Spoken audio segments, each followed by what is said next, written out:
Lieutenant Mata from the Air National Guard, 149th Fighter Wing. We're out here with TMD, SUAS drone team. So we're out here with DPS, and we're just going through our pre-flight checklist. We're about to go on mission. Our mission here is to observe and report to DPS.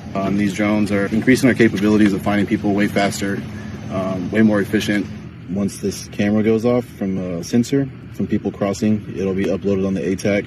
And then once we get that hit, all of us, the brush team, DPS brush team, will respond to there and deploy the drones. Today we just drove around, patrolled, listened to radio traffic, helped out on a few different calls, like looking for possible vehicles that's loaded up or scouting and stuff like that along 83. My favorite part of the job is, doing my part here on the border, like one day at a time, one stop at a time. Every day I put the uniform on and I come to work. I feel like I'm doing my part and I feel like I'm making an impact here on the border.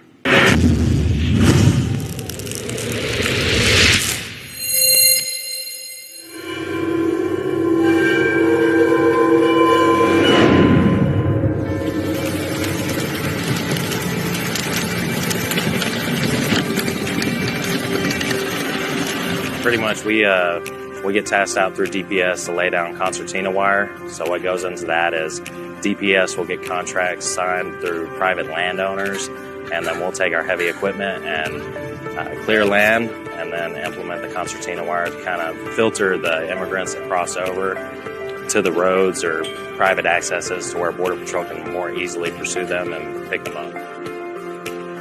So we're in Task Force South, Brownsville. We pretty much just make a drivable path like a dirt road. It's pretty simple. We take our skid steers and go down it, smooth it out, cut any brush out of the way. It pretty much just consolidates all the immigrants to the levee roads where they can just apprehend them easier.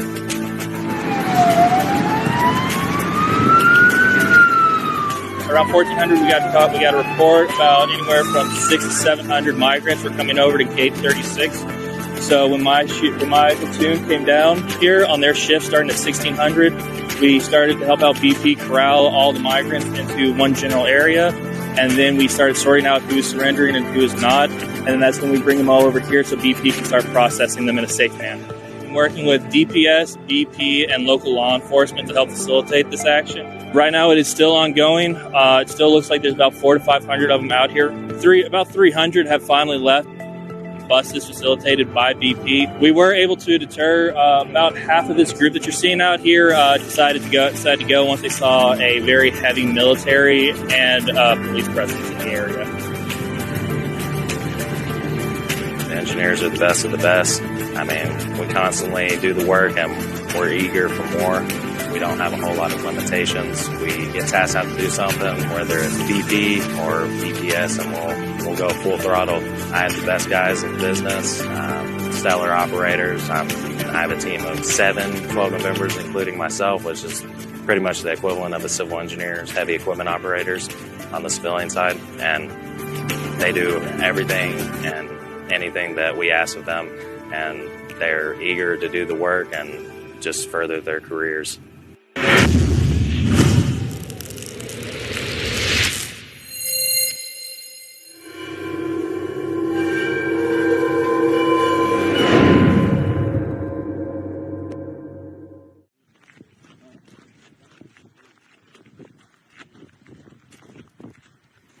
Texas National Guard soldiers supporting Operation Lone Star patrol the southern border of Texas, deterring and turning back illegal immigrants. Engineers have put up miles of razor-sharp concertina wire, making it more difficult for criminals to cross into cities along the border. One of the most common things they usually use, they like to get a bunch of rebars, bend the top so it looks like a hook, and they'll literally run up to the raw, hook up the rebar, and they'll use the rebar as a ladder. So we just had two males dressed in all black. Both were wearing backpacks. They ran up north to where the short wall connects to the tall section of the wall. I used my LED flashlight to flag down a Border Patrol agent.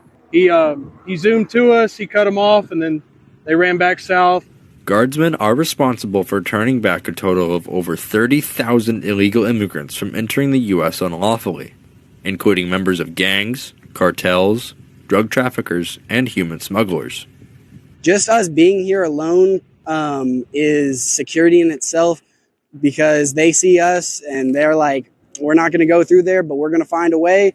And that's why they've been pushing further down that way. Border Patrol would definitely be overworked. They don't have the numbers. They can't really cover most of this border. So we kind of, take the weight off of their shoulders and do what we can to help out.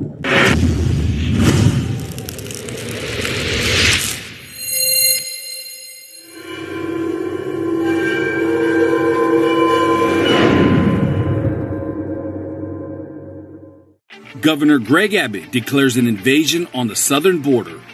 The Texas National Guard continues to focus on turning back and repelling illegal migrants. I'm part of Truist, a tactical response unit out here helping with the mission Lone Star.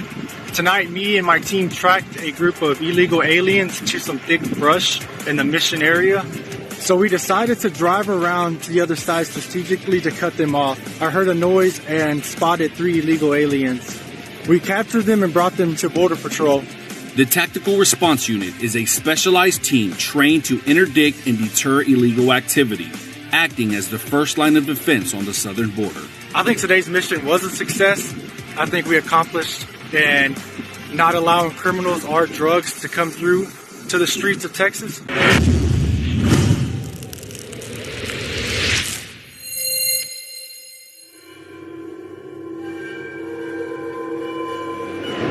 So we have our soldiers repeating Title VIII to the migrants on the other side, reminding them that if they cross illegally, they will have a 5-year probationary period when they are deported back to Mexico.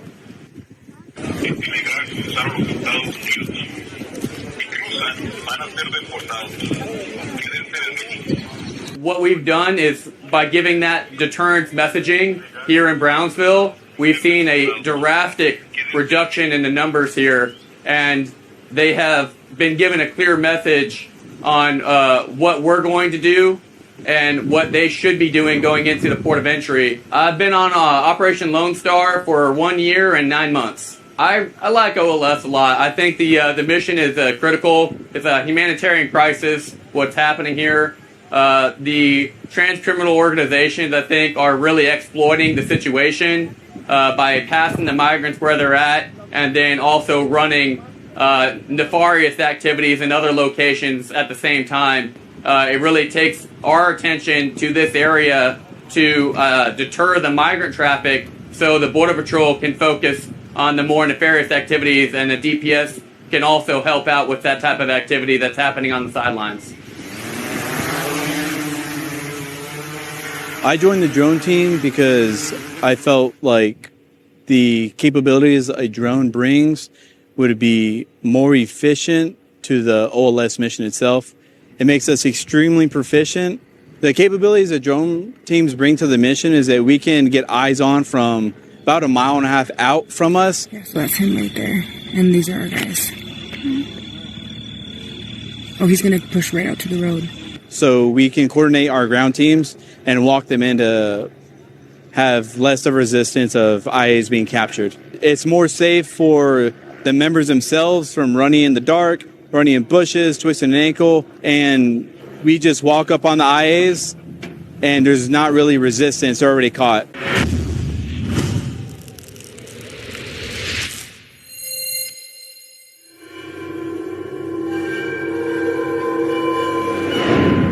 We ended up getting the opportunity to deter some migrants that tried to illegally cross into the United States. In our area of operation, there's a number of sensors, and they managed to hit one of those sensors. Border Patrol said that it was clear, but just for good measure, we decided to go into the reeds and check the banks thoroughly. We managed to track them via some signs, some trash, and some discarded wet clothes that they left behind. No, we're missing one that went into the creek, so follow the creek, guys. And we managed to see them, made our presence known, and whenever we did that, they managed to go back to the mic side. We're here to basically be thorough because BP is a little bit short-handed right now. So if we can give them peace of mind by thoroughly inspecting the brush, then that's what we'll do. We had a pretty successful night. We apprehended quite a few illegal immigrants. We were able to assist Border Patrol, so we had a successful night. It's an uphill battle. There's a lot more to do. You know, we're able to assist BP and DPS fill some gaps, especially with everything going on currently with Title 42. BP is currently in some locations being pulled off the line to do admin duties. We're able to fill those gaps and help them out as much as possible. I had a medic, in fact, tonight who was able to treat a wounded illegal immigrant, so that worked out pretty good. Very proud of him. I take care of my soldiers first, and I take care of any migrants that come across if they have any sort of ailments if I'm available. So if we manage to intercept them and get them the proper care that they need, especially as a medic, then I feel like I'm doing my job at the end of the day. I try to get out as much as I can, spend some time out here with the guys, sweat with them. I think as a leader, you got to get out here and get dirty with them as well. For several contributing attributes, you got to be patient, number one. You got to know how to move tactically. You got to know how to move quietly.